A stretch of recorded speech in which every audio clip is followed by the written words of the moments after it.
This was an event dedicated to freedom of speech that was supposed to bring together members of both parties with members of the press. And in a certain way it did, because the fact that they just unified, I saw a room that was just totally unified. It was in one way very beautiful. For a moment, some thought there might be a reset. In the hours following the shooting at Saturday's White House Correspondents' Dinner, Trump struck a somewhat somber tone. But then within 24 hours, Trump reverted back to usual form, and any restraint seemed short-lived. He was back in a combative posture by Sunday. In an interview with CBS 60 Minutes, Trump repeatedly attacked the anchor Norah O'Donnell personally, and the media more broadly, for the act of asking straightforward questions about the shooting suspect. He writes this, quote, "Administration officials, they are targets." And he also wrote this: "I am no longer willing to permit a pedophile, rapist, and traitor to coat my hands with his crimes." What's your reaction to that? Well, I was waiting for you to read that because I knew you would, because you're horrible people. You should be ashamed of yourself reading that. You're a disgrace. But go ahead, let's finish the interview. The other thing that he wrote in You're disgraceful. I'm not a king. What I am, if I was a king, I wouldn't be dealing with you. We have some great people in the press, some very fair people, and people that are just on my side. But for the most part, it's a very liberal or very progressive, let's use the word liberal press. You'll recall that in the days leading up to the White House Correspondents' Dinner, the reporting suggested Trump had already planned to lash out against the press. According to the Daily Beast, quote, "Donald Trump will launch a revenge attack on the White House media when he confronts them in person at a Washington dinner on Saturday night, then flee before there can be revenge." The event was, of course, evacuated before any such speech could take place. In his remarks following that evacuation, Trump admitted he had planned to be inappropriate and rough. I was all set to really rip it. And I said to my people, this would be the most inappropriate speech ever made if I said one. So I'll have to save it. I don't know if I could ever be as rough as I was going to be tonight. And Trump already announcing that he wants to reschedule the event, though organizers aren't so sure that's going to be possible. Earlier today, Press Secretary Karoline Leavitt blamed Democrats and the media. This political violence stems from a systemic demonization of him and his supporters by commentators, yes, by elected members of the Democrat Party, and even some in the media. Missing from that press conference, any moment of self-reflection from the press secretary serving a president who has described political opponents as garbage, scum, demonic, animals, the enemy within, and low IQ, whose election-related conspiracy theories have led to death threats against election workers, whose administration pushed rumors that Haitians were eating cats and dogs. This as Trump is now reviving his feud with late-night host Jimmy Kimmel, calling for ABC to fire Jimmy Kimmel over a segment that aired Thursday night in which Kimmel staged a parody White House Correspondents' Dinner, roasting the president and the administration, as comedians have done at past events. Here's the portion that Trump and the First Lady seem to be referring to. Our First Lady Melania is here. Look at Melania, so beautiful. Mrs. Trump, you have a glow like an expectant widow. You know, Melania's birthday is on Sunday. That's right. She's planning to celebrate at home the same way she always does, looking out a window and whispering, "What have I done?" That joke was obviously written and performed before the events of Saturday night, but it's now landing, of course, in a very different political and social environment. Trump calling for ABC and Disney to immediately fire Kimmel, calling the segment, quote, "far beyond the pale." This so-called White House press secretary wants to lecture America and lecture us about civility. Get lost. Clean up your own house before you have anything to say to us about the language that we use. That was Democratic leader Hakeem Jeffries responding to Caroline Leavitt's criticism after Saturday's shooting. And joining me now is David Folkenflik, media correspondent for NPR, and Molly Jong-Fast, contributing opinion writer with the New York Times and MS Now political analyst. It's great to have both of you guys. So, Molly, I want to start with you. You were at the dinner for part of that evening, but you weren't there when the shooting unfolded. But you have a sense of the room, the history of this event, the tension, of course, leading up to that night. When you see the president's rhetoric that we've seen, and there have been shifts in it just in the past 48 hours, what is the impression that you are left with here? Is there a serious grappling with the nature of political violence and everyone's role in it right now? Well, I think there are two problems that are separate. One is the problem of the White House Correspondents' Dinner, which is at best looks the optics on it are pretty terrible, and they always have been pretty dicey. The idea that you have members of the government and journalists and, and lobbyists and all sorts of D.C. swamp all together in a room very dressed up. And then I think it's worth realizing, we are in a very heightened moment in American political life, and people are mad. But people are mad at journalists and politicians and everyone. And so I think it's important to sort of pull back and say none of this is happening in a vacuum. And I think that the anger that the American people have towards politicians is also sort of spilling out on journalists, and why it's so important that things like the White House Correspondents' Dinner probably don't happen anymore.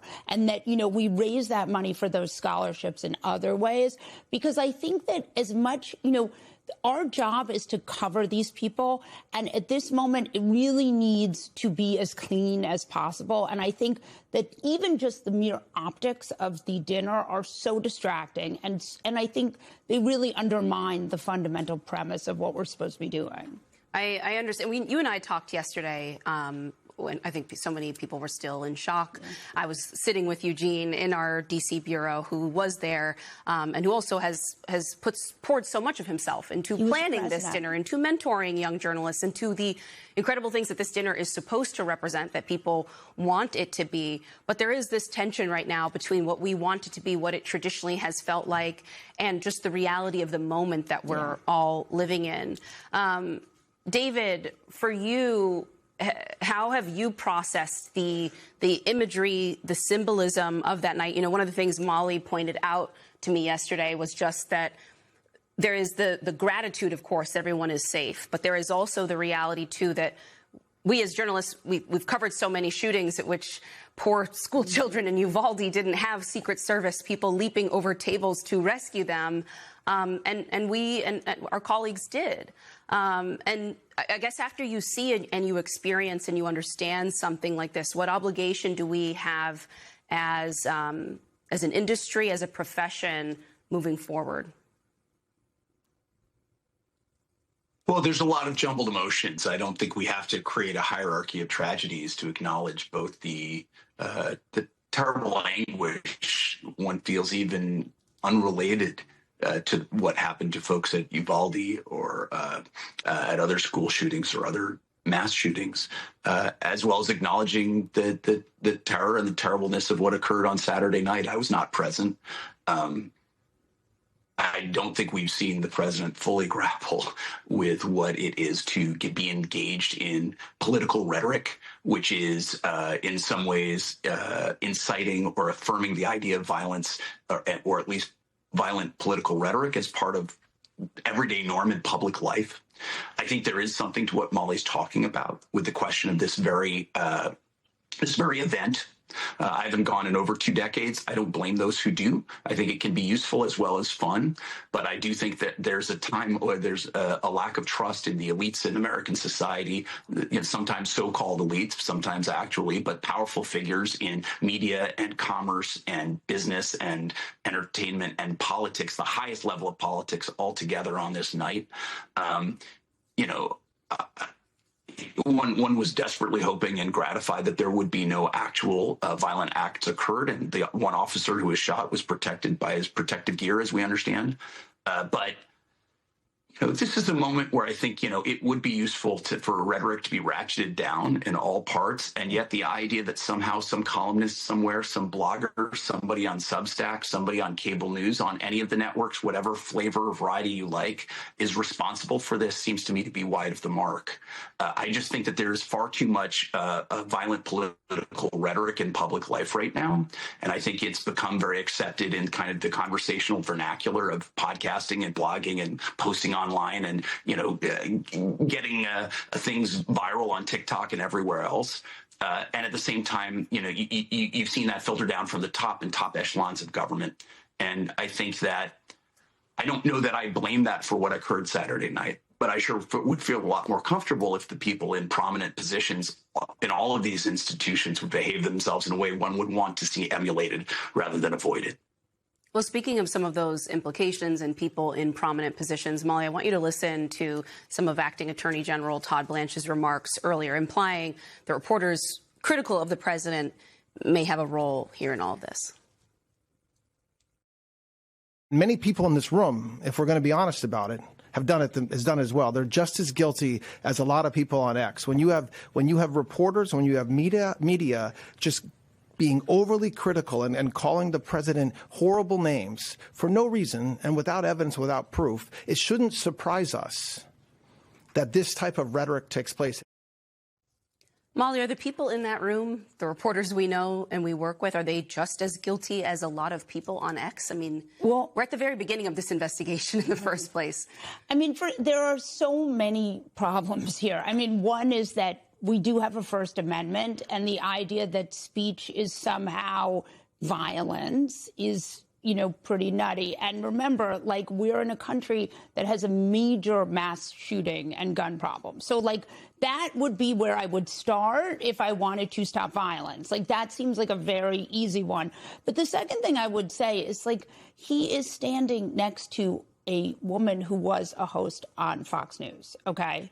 And there are numerous members in this administration who have been on Fox News. I recognize that I am part of the national media.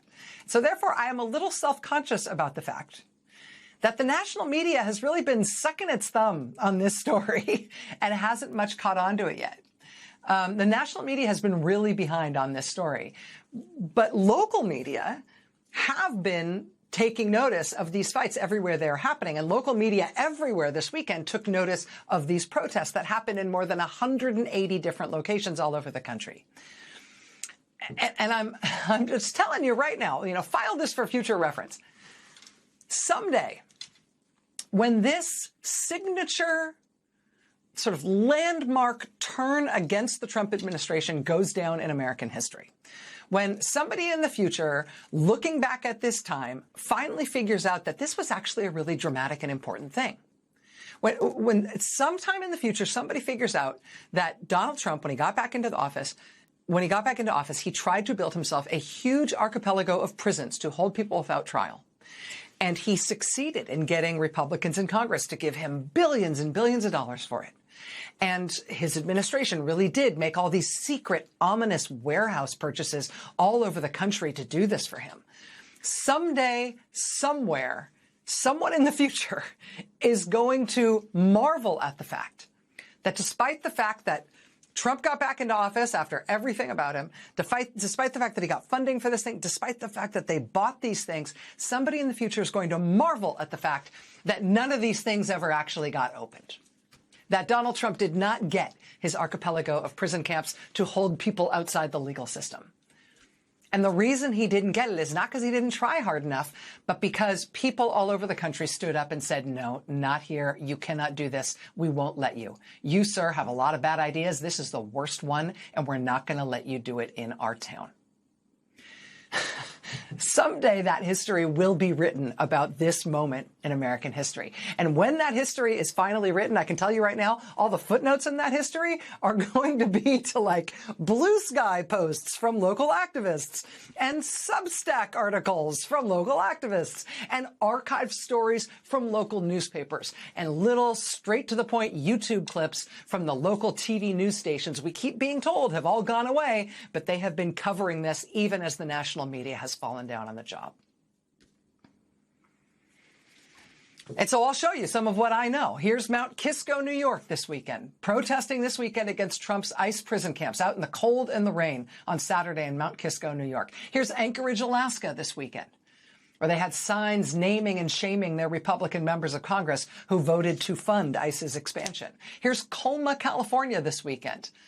With the banner that you see there, Stop ICE Warehouse Detention. Here's Tucson, Arizona, protesting this weekend against Trump's ICE prison camps. They're outside the office of their Republican Congressman, Juan Ciscomani, in Tucson. Here's El Paso, Texas, where the largest existing ICE prison is already up and running. It is not one of these warehouses they want to build. It's a tent facility that they built at Camp East Montana in El Paso. It has a horrific record of prisoners dying and infectious disease outbreaks. El Pasoans this weekend turned out in big numbers. They marched from the gates of Camp East Montana to the local Homeland Security offices, saying no to Trump's ICE prison camps. There were protests against Trump prison camps in Marietta, Georgia this weekend, and in Conyers, Georgia, and in McHenry, Illinois, and in Las Cruces, New Mexico. Communities, not cages. In Portland, Maine, there were protests. In Portland, Maine, Trump's federal agents took a 19-year-old nursing student and locked her up in one of these ICE prisons. And Portlanders this weekend were out on the street saying, we want her back. There were protests against Trump prison camps this weekend in Southlake, Texas. There was a big protest this weekend in Salt Lake City, Utah, outside the governor's mansion. Salt Lake City is one of the places they are trying to build another one of these huge warehouse Trump prison camps. There was another really big one in San Antonio, Texas. In San Antonio, people rallied in front of the warehouse site itself, including local Catholic clergy and local elected officials. San Antonio has been pulling out all the stops locally to try to stop this thing that Trump's trying to do to them. Local news reports say that, even though it's Texas, so they're not going to get any help from their state government, local news reports say that city officials in San Antonio are not only passing resolutions trying to stop this thing within their own power, they're also currently taking legal advice on whether they too, as a city, can bring the kind of lawsuit that has been brought by the state of New Jersey, by the state of Michigan, by the state of Maryland. This weekend and over the last few days, we saw a whole bunch of protests in the Northeast, specifically against Citizens Bank, which is based in the Northeast. Citizens Bank has hundreds of millions of dollars invested in companies that run these immigrant prisons for Trump. In a statement, Citizens Bank said in part that it does not comment on specific customer or client partnerships. They said, we, quote, regularly review our partnerships and evaluate clients against applicable laws, regulations, and our internal risk standards. That's how they have tried to sort of deflect attention from this matter. But it has not succeeded. This was the scene at their shareholders meeting in Providence, Rhode Island. And all over these past few days, protests at Citizens Bank branches asking the bank to drop these investments. From, as I said, headquarters in Providence to Northampton, Massachusetts, to Great Neck, New York, to Saratoga, New York, to Wilmington, Delaware, to Plymouth, New Hampshire, to the Bronx in New York City, to Queensbury, New York, to Roslindale, Massachusetts, to Glen Mills, Pennsylvania. All over the Northeast, people over the last few days have been protesting at Citizens Bank branches and at their shareholders meeting, protesting against Citizens Bank over their involvement with Trump's immigrant prisons. And I'm showing you things. I'm showing you these things you might not be seeing elsewhere. Not only because this is the news, this is an important part of the story of how the United States is responding to this presidency, how Americans are spending their weekends these days now that Donald Trump is back in the White House with this agenda that he has. But I'm also showing you these things are happening because I think it's important to get our heads around the fact that these folks are winning in this fight. Trump has not been able to open a single one of these warehouse prison camps, despite setting aside $38 billion to try to do it.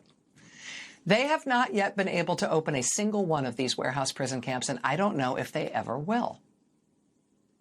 They know the public is against them. Despite what they say, that does matter to them. They've made clear over and over again since the start of this administration they would prefer to do things that are easy. And right now, this is not easy. The American people all over the country, even in red states, have made this a thing that is hard for them to do. And so they're not getting it done. And this is important not only in terms of thinking about the tactics of the American people saying no to this president, this phenomenally unpopular radical president, but it's also substantively important in terms of what kind of presidency this is going to be, because it would be a phenomenally radical new power to give this particular president, right? All these prison facilities to hold thousands, to hold tens of thousands of people who have never been convicted of a crime. That would be an incredibly radical power to give President Donald Trump. And I'm sure that is why the Trump administration would love to do it. But so far, despite their best efforts, it is really not working out for them.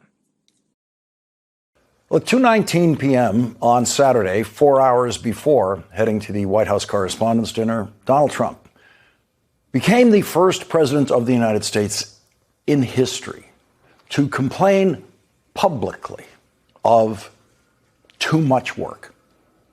Donald Trump has decided that the war he started with Iran is now too much work after 58 days. Donald Trump also became the first president of the United States in history to complain of too much time wasted on traveling, and that's traveling in negotiating the end of a war. During World War II, President Franklin Delano Roosevelt spent several days traveling from Washington via airplane and ship for his first meeting with his most important allies in that war, British Prime Minister Winston Churchill and the Soviet dictator Joseph Stalin. And the meeting was in, of all places, Iran. President Roosevelt flew by plane to South America, having to make fueling stops along the way, and then by ship from South America to North Africa, and then by plane again to Iran. And every minute of that time, along with every minute of his presidency, President Roosevelt was suffering the effects of polio, which left his legs almost totally paralyzed, left him in a wheelchair. And he never complained of too much time wasted on traveling. President Roosevelt's final overseas trip during World War II to meet with the Allied leadership was to Ukraine, then part of the Soviet Union. The trip from Washington, D.C. to Yalta, taken by plane, ship, and several hours of driving, was the longest trip ever taken by a president of the United States. President Roosevelt died months after that trip without ever having complained about too much time wasted on traveling or too much work. Donald Trump canceled negotiations with Iranians when he issued that complaint of too much work. He said, "I just canceled the trip of my representatives going to Islamabad, Pakistan to meet with the Iranians. Too much time wasted on traveling, too much work. Besides which, there is tremendous infighting and confusion within their leadership. Nobody knows who is in charge, including them. Also, we have all the cards. They have none, exclamation point. If they want to talk, all they have to do is call, exclamation point." And so there is the Trump so-called negotiating style on full display. Donald Trump claiming to have all the cards when one of the cards he does not have is the Strait of Hormuz. And with the Strait of Hormuz closed in response to Donald Trump's war in Iran, the price of oil has skyrocketed. The price of gas in the United States has skyrocketed. And a new poll shows that 77% blame Donald Trump for the rise in gas prices.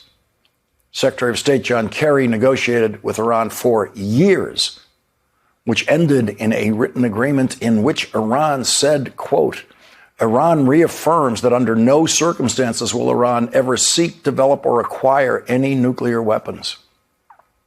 That agreement contained very strict monitoring of Iran's use of nuclear material so that it could never be used for weapons and only used for nuclear power and other research, as is done by many other countries around the world.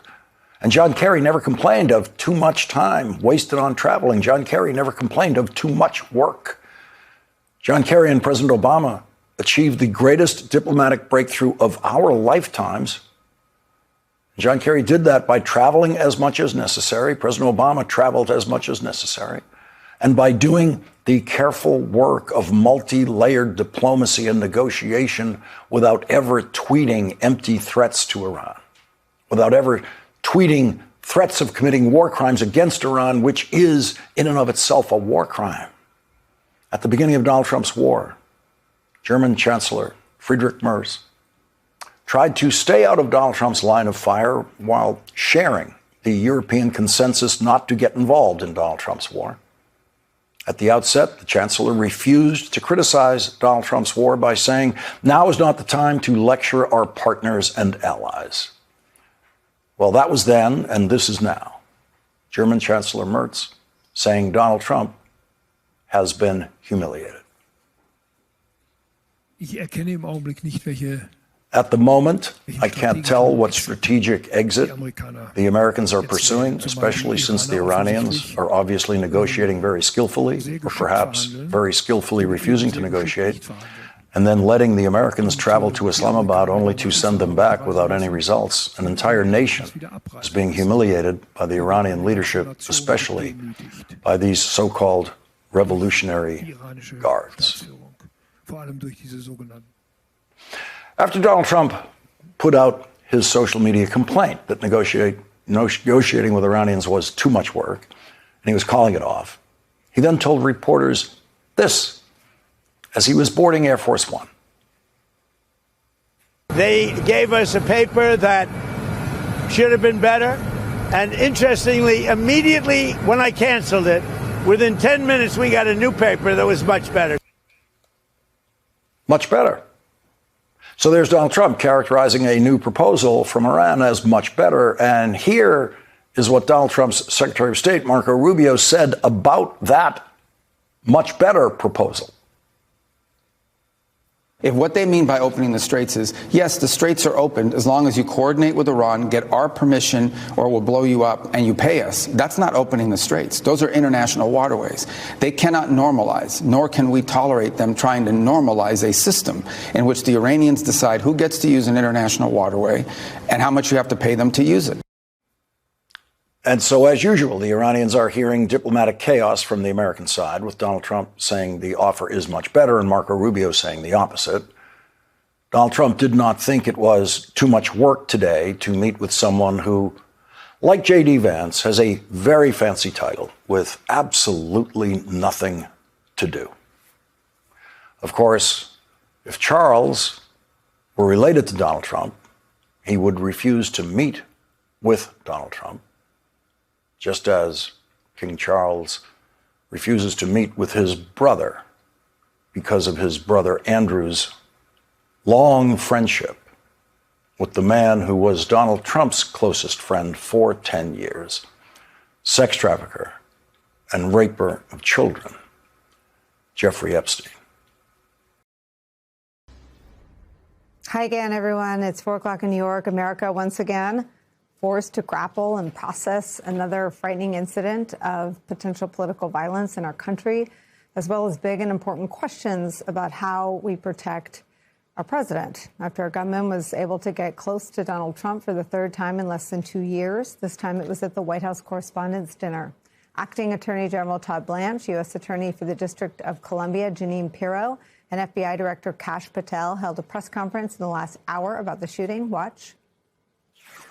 This was an attempted assassination of the President of the United States, with the defendant making clear what his intent was. And that intent was to bring down as many of the high-ranking cabinet officials as he could. This one hits a little differently. We were all there. Many of you were there. Many of you watching were there as well. All of us on there put us in a unique position, but all of us also acted uniquely. We are investigating this matter fully. We will apply the law fairly, and we will ensure that accountability is swift and certain. But we also should recognize what did not happen. Law enforcement did not fail. They did exactly what they are trained to do. This was not an accident. It was the result, as we know now, of preparation. But the men and women who protected us that night were trained, professional, and had an enduring commitment to the rule of law. The suspect is 31-year-old Cole Allen. He's a tutor and engineer from California. He appeared in court earlier today, where he's now facing 3 charges. They are attempted assassination of the President of the United States, transportation of a firearm and ammunition across state lines, and discharge of a firearm during a crime of violence. The government is seeking life in prison and says more charges could be coming. The New York Post obtained over 1,000 words attributed to the suspect. They lay out his alleged motives for the shooting. It contains apologies to his parents, colleagues, and students. It also lists so-called rules of engagement with the Secret Service agents, guests, and Trump administration officials, making it clear the administration officials were his primary targets. One person, a Secret Service agent, was shot in his bullet-resistant vest. He was not seriously injured, fortunately. Outstanding questions remain, though, about just how this gunman was able to get so close to the president after the suspect was able to make it to the top of a staircase near the ballroom where Donald Trump, J.D. Vance, and members of the cabinet and journalists from all across the country, including from this news organization, were gathered. MS Now's Carol Leonnig was at the dinner Saturday, and she reports this about security. Quote, unlike at major national special security events known as NSSEs, there were no specially trained counter-assault agents on standby to stop a breach or a person with a weapon. The dinner is not considered an NSSE, which triggers a higher, almost militaristic level of protection and brings in security teams from across the federal government. A current Secret Service official told MS Now that the checkpoint staff was not paying close attention, in part because the dinner had begun at 8 p.m. and they didn't expect to be screening any additional guests. Well, the full picture of what happened Saturday is still coming into focus. The Trump administration quickly pointed the finger at Democrats and critics of Donald Trump for the violence. Trump also seized on the events of Saturday to demand the construction of his ballroom, which a judge has halted. Trump saying now it should proceed. Claims which were echoed by members of the Trump administration, including at that press conference we just showed you a little clip from. Donald Trump sat down yesterday for an interview with 60 Minutes about the events of Saturday. Take a look at how that went. The so-called manifesto is a stunning thing to read, Mr. President. He appears to reference a motive in it. He writes this, quote, administration officials, they are targets. And he also wrote this, I'm no longer willing to permit a pedophile, rapist, and traitor to coat my hands with his crimes. What's your reaction to that? Well, I was waiting for you to read that because I knew you would, because you're horrible people, horrible people. Yeah, he did write that. I'm not a rapist. I didn't rape anybody. Do you think he was referring to you? Excuse me. I'm not a pedophile. You read that crap from some sick person. I got associated with all stuff that has nothing to do with me. I was totally exonerated. Your friends on the other side of the plate are the ones that were involved with, let's say, Epstein or other things. But I said to myself, you know, I'll do this interview and they'll probably, I read the manifesto, you know, he's a sick person, but you should be ashamed of yourself reading that because I'm not any of those things. Mr. President, and I these was are never, the gunman's words. Excuse me. You shouldn't be reading that on 60 Minutes. You're a disgrace. But go ahead, let's finish the interview. Where we start today, former Assistant Special Agent in charge at the FBI and National Security and Intelligence Analyst for us, Michael Feinberg, is here. Plus, Senior Investigative Reporter Carol Leonnig is also here. Also joining us, Puck News Senior Political Columnist, National Affairs Analyst John Heilman joins us. And with me at the table for the hour, political analyst, former Senator Claire McCaskill is here. Carol Leonnig, how are you?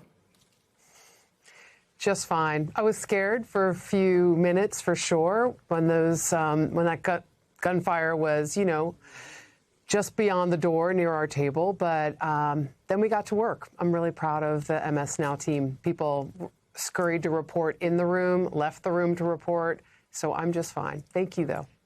In a model that you model for all of us, I have it on multiple sources that that's exactly what happened, that you all jumped into, almost like muscle memory, reporting the news that night. So let's start there. Tell me what we learned in the last hour that advanced. I mean, they seem to be talking a lot. I'm not sure that some of the big unanswered questions have been answered yet, but in fairness, it is early. Just tell me your understanding of where things stand. Yeah, good, great, broad question. But let me give you what I took from especially the news conference today. On Saturday night, the burning question was, did this guy intend to try to kill the president? His letter that he sent to his family on the evening, I believe, of Saturday night, and that was forwarded by the New London, Connecticut police to the Secret Service late that night, sure seems to indicate that his intention was Donald Trump, as he says, Trump administration officials from the top first down. And so his intention was to kill the president based on that letter, again, surfaced by the New London police and his family and sent to the Secret Service. I was told by a Secret Service source on Sunday they received that information somewhere before 11 p.m. at night, so pretty quickly after the shooting. The other important thing that I've still been trying to learn ever since Saturday night, and we still don't know Monday morning, is the Secret Service and the Justice Department are being really careful, waiting for FBI ballistics to determine who shot who. You know, the Secret Service Uniform Division officer we know was shot in a bulletproof vest and was recovering. Even Saturday night was mildly injured and was going to be fine. And we know now, newly, that the suspect, Mr. Allen, also is alleged to have discharged his weapon. Whether he shot anyone is still unclear. Secret Service sources told me yesterday, Nicole, that they believe, based on the witness accounts of the agents and the officers that were in that stairwell you've been looking at, that the UD officer began shooting at the suspect to try to stop him after he'd already gotten through the final checkpoint. And they believe that the suspect then turned around to engage that fire and try to stop it and was the person who shot the UD Uniform Division officer. Those UD officers, by the way, are the ones that always man the magnetometer screening area and try to stop this from ever happening. But the Justice Department and the FBI, I think, are being reasonably careful and conservative and not confirming what happened until they get all the casings and they get all the bullets and can say for sure what happened. It is conceivable, and I'm not saying it's true, but it is conceivable that another officer may have accidentally shot that bulletproof vest. We just don't know yet. I want to bring in retired U.S. Navy Rear Admiral John Kirby, former White House National Security Communications Advisor and an MS Now National Security Analyst. I want to get your reaction first to this new information that we just heard from the Secretary of State, who says a narrower peace deal, the way it's being offered now, is not going to fly. So where does that leave us? Well, on one hand, I agree with Secretary Rubio 100%. The Strait of Hormuz is international waters, and no country should have some sort of constraint or ability to constrict it going forward. Freedom of the seas can't just be for whales and icebergs. It has to be for everybody. And so I agree with them on that stance with regard to the Strait. It's hard to see, though, when we ever get through these negotiations, how there's not going to be some play by Iran to extract some sort of toll or price or have some sort of limits on the Strait. I do, however, think there might be merit in the Trump administration taking a look at this from a bifurcated perspective and dealing with the Strait first. That is, I think, the most tactical issue in front of them right now is getting that Strait open, getting the oil flowing, bringing the price of oil down, and robbing Vladimir Putin, by the way, of additional revenue from the higher oil prices. I think that's a problem worth working on sort of separately, seeing if you can get that going. That could also build confidence in the negotiations to allow you to sit down and deal with the nuclear ambitions separately. So I hope the Trump administration is willing to at least consider the option of doing them separately and working on the Strait first. But again, totally agree with Secretary Rubio. There cannot be, should not be restraints on the flow of traffic through that Strait. So right now, the two sides obviously are locked in this uneasy stalemate. No war, no peace. U.S. blockading Iranian ports, Iran threatening any ship that dares enter the Strait of Hormuz. MS Now spoke with the Secretary General of the UN's International Maritime Organization about the ships that are actually right now stranded in the Strait. And here's what he told us. It's roughly 20,000 seafarers that are still trapped in the Strait of Hormuz, 2,000 commercial vessels that are in that region. And of course, it's not possible and it's not safe right now to transit east of the Strait of Hormuz. The longer as well that we have them there, the more that the supplies become an issue, from water, food, and even the fuels that the vessels need to remain safely on board. And in the meantime, oil prices are back on the rise today. You know, we've been following these day by day by day. So talk about the complexities of even taking this one step at a time. Well, it's very difficult. I mean, you're not just dealing with two hostile states here, Iran and the United States, but you do have to consider the Omanis, who are on the southern part of that strait, and their needs and their requirements. You got to factor in the Israelis. For the Israelis, the Strait of Hormuz doesn't matter so much. It's the nuclear material that matters the most, and they're going to want a vote and a voice and a say in whatever is negotiated here in Pakistan or elsewhere. And then, of course, you got, as you rightly pointed out there, the concerns of shipping companies and their insurers. And right now, nothing is moving.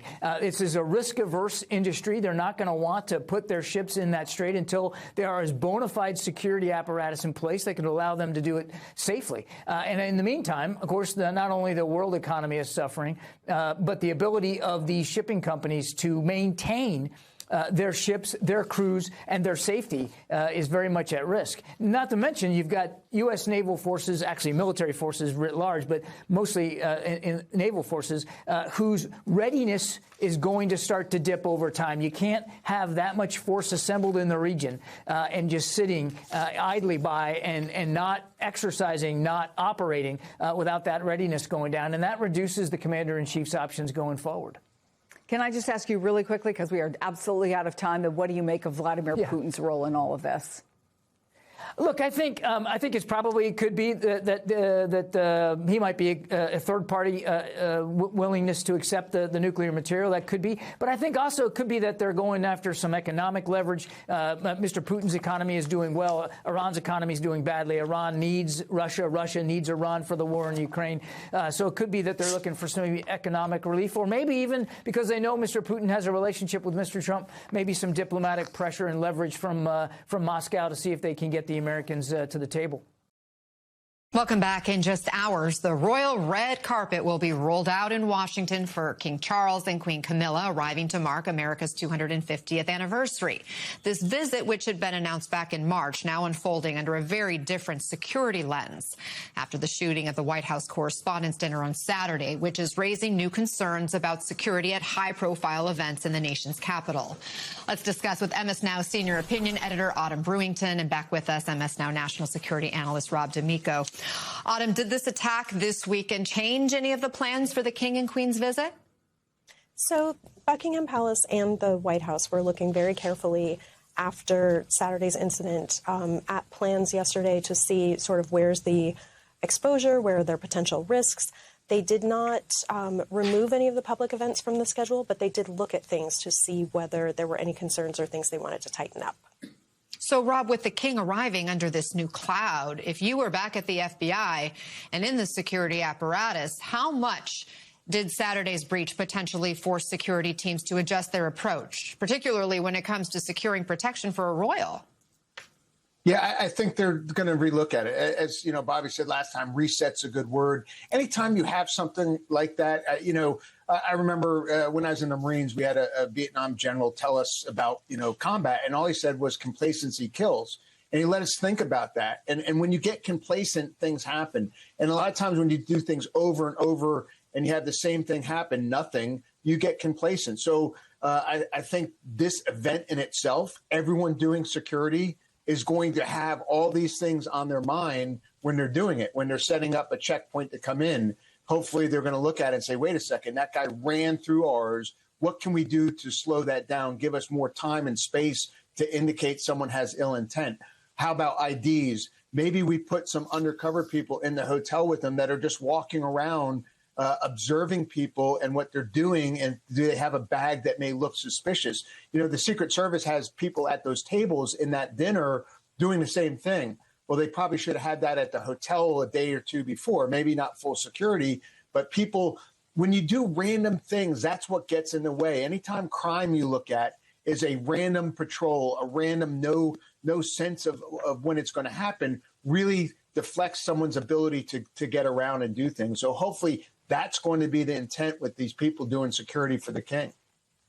And Autumn, even against this backdrop, the King and the Queen's visit is still about celebrating America's 250th anniversary of independence, but also something else. You write this on MS Now this morning. Unofficially, the couple are on a diplomatic charm offensive, seeking to smooth bilateral relations with Trump, who has been publicly critical of British Prime Minister Keir Starmer's refusal to partner on military action against Iran. So tell us more about the dynamics at play with probably America's closest ally right now.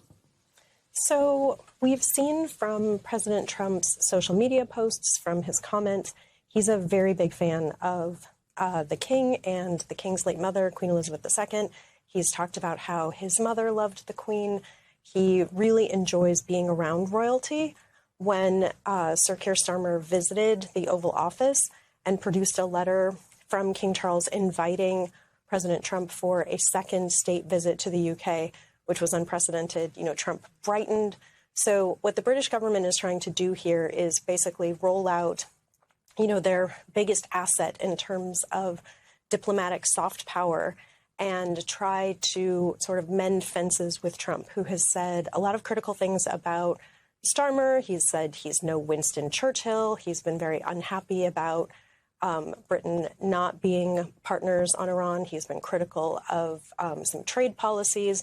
But, they're hoping that this president, with being a fan of the royal family and admiring someone who has palaces and a realm, will be kind to the king. We have about 30 seconds here. What's on the agenda?